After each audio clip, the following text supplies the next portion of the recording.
General గా నిబ్బా నిబ్బి అనే పదం తెలియని వాళ్ళు వినని వాళ్ళు ఉండరు. ఎందుకంటే ఈ టైటిల్ పాన్ ఇండియా లెవెల్లో అన్ని లాంగ్వేజెస్ లో కూడా ఫేమస్. ఎస్పెషల్లీ తెలుగులో చూసుకుంటే నిబ్బికి పర్ఫెక్ట్ మీనింగ్ మన సౌజన్య అక్క. మరి నిబ్బాకి పర్ఫెక్ట్ మీనింగ్ ఎవరని మాత్రం నన్ను అడగండి. ఎందుకంటే ఈ నిబ్బి డ్రెస్ చేంజ్ చేసినంత ఈజీగా బాయ్ ఫ్రెండ్స్ ని చేంజ్ చేసేస్తది. ఇప్పుడైతే ఏకంగా డివోర్స్ అయిందని చెప్పి సరికొత్త నాటకానికి తెరలేపింది. ఇది నాకు ఎప్పుడో తెలుసు, కానీ ఎంత మందితో అయిపోయిందని మాత్రమే తెలీదు. దసరా, సంక్రాంతి, బతుకమ్మ పండుగలు సంవత్సరానికి ఒకసారి వస్తాయి. కానీ అక్క లైఫ్ లో లవ్ మాత్రం గంటకు ఒకసారి పుట్టుద్ది, బ్రేకప్ రోజుకు ఒకసారి అవ్వుద్ది. డివోర్స్ తీసేసుకుంది. ఇద్దరు అభిప్రాయాలతో సంబంధం లేదు. అక్కకి నచ్చకపోతే మాత్రం డివోర్స్ తీసేసుకుంటది. మొబైల్ కి పెట్టిన ఛార్జింగ్ కేబుల్ తీసేసినంత ఈజీగా అక్క డివోర్స్ తీసేసుకుంటది. అంత ఈజీ కదక్క. నీతో తిరిగినందుకు దూల తీరిందనే కదక్క ఇప్పుడు వేరే వాళ్ళతో తిరుగుతున్నాడు. ఇప్పుడు ఇదంతా విని అక్క వాడికి వార్నింగ్ ఇస్తుందేమో అనుకుంటున్నారేమో. అస్సలు కాదు మామ, ఇండైరెక్ట్ గా హింట్ ఇస్తుంది నెక్స్ట్ వచ్చేవాడితో కూడా ఎక్కువ కాలం ఉండను అని. అంటే అక్క రుచ అంటే వాడు రుచులకు మరిగిన హంగ్రీ చేతానా అని రావటం తప్పు కాదు. దాన్ని లవ్వు అని మీరిద్దరూ అనుకున్నారు చూడు, అదే పెద్ద తప్పు. కరెక్ట్, ఇది కరెక్ట్ గా చెప్పేవాళ్ళు. పాలు తాగే వయసులో ప్రాణమిస్తా అనే ప్రామిస్లు చేసుకోకూడదు. ముందు మార్క్ షీట్ లో పాస్ మార్క్స్ తెచ్చుకుంటే మీ ఇంట్లో వాళ్ళు పెళ్లి కార్డు గురించి ఆలోచించేవాళ్ళు. కానీ ఇప్పుడు మీరు చేసిన తొంటరి పని వల్ల ఫేక్ డివోర్స్ పేపర్ పట్టుకుని వీడియోలు చేసుకోవాల్సి వస్తుంది.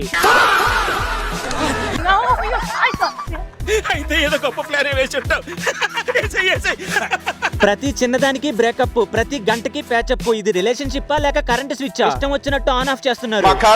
పైగా వీడియోలో అది చేస్తా ఇది చేస్తా అని ఎదవ ధమ్కీలు ఒకటి, చేసేదే ఫేక్ వీడియో, మళ్ళీ ఇందులో ఓవర్ కాన్ఫిడెన్స్ ఒకటి. ఆడితో సంబంధం లేదు అన్నప్పుడు ఇంకా వాడి మీద వీడియోలు ఎందుకు చేస్తున్నావు? వేరే దాని మీద మోజు తీరగానే మళ్ళీ నా దగ్గరికే వస్తాడు అని ఈ సొల్లంతా మాకెందుకు చెప్తున్నావు? గుడి దగ్గర చెవులో పువ్వులు పెట్టుకుని చాలా మంది ఉంటారు, వాళ్ళకి చెప్పుగా. చాలదన్నట్టు జనాల్ని ఇంకా ఎర్రి పుష్పాలని చేయడానికి కాకపోతే ఆధార్ కార్డు జిరాక్స్ పేపర్ తీసుకొచ్చి డివోర్స్ పేపర్ అంటావేంటక్క? డివోర్స్ తీసుకోవాలంటే అసలు ముందు మీ ఇద్దరికి పెళ్లి అయినట్టు ఒక మ్యారేజ్ సర్టిఫికేట్ ప్రూఫ్ గా కావాలి కదక్క. పోనీ మీరిద్దరు గుళ్ళో పెళ్లి చేసుకున్నారే, ఆ వీడియోని ప్రూఫ్ గా చూపిద్దాం అనుకుంటే అందులో నీకు ఇష్టం లేకుండా తాళి కడుతున్నాడని నువ్వే అన్నావు, అది ఫ్రాంక్ అని కూడా నువ్వే అన్నావు కదక్క.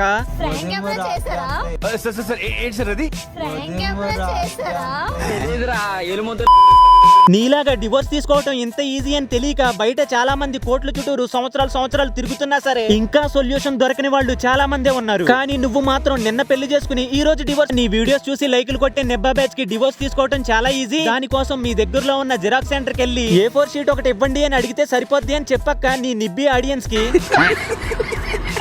అయిపోయింది అనమాట. వీళ్ళ ప్రేమ 2 మినిట్స్ నూడిల్స్ కంటే చాలా ఫాస్ట్ గా అయిపోతుంది. టేస్ట్ ఉండదు, న్యూట్రిషన్ ఉండదు, కానీ ఇంటర్నెట్ లో హడావిడి మాత్రం మామూలుగా ఉండదు.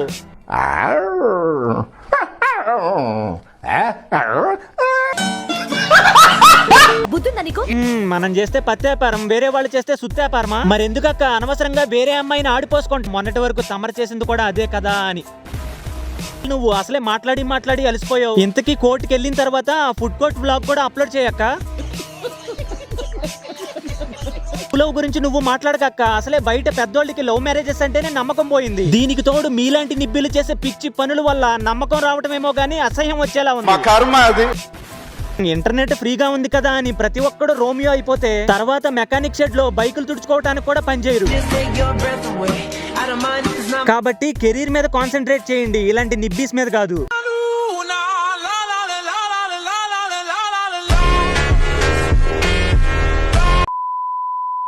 ఓకే గైస్, ఈ రోజుకి ఇంతే ఈ వీడియో మీకు నచ్చినట్లయితే 500 లైక్స్ కొట్టండి మావా. ఇక నుంచి రెగ్యులర్ గా SKR గ్యాంగ్ లోని వీడియోస్ వస్తాయి. ఛానల్ ని సబ్స్క్రైబ్ చేసుకోండి మావా.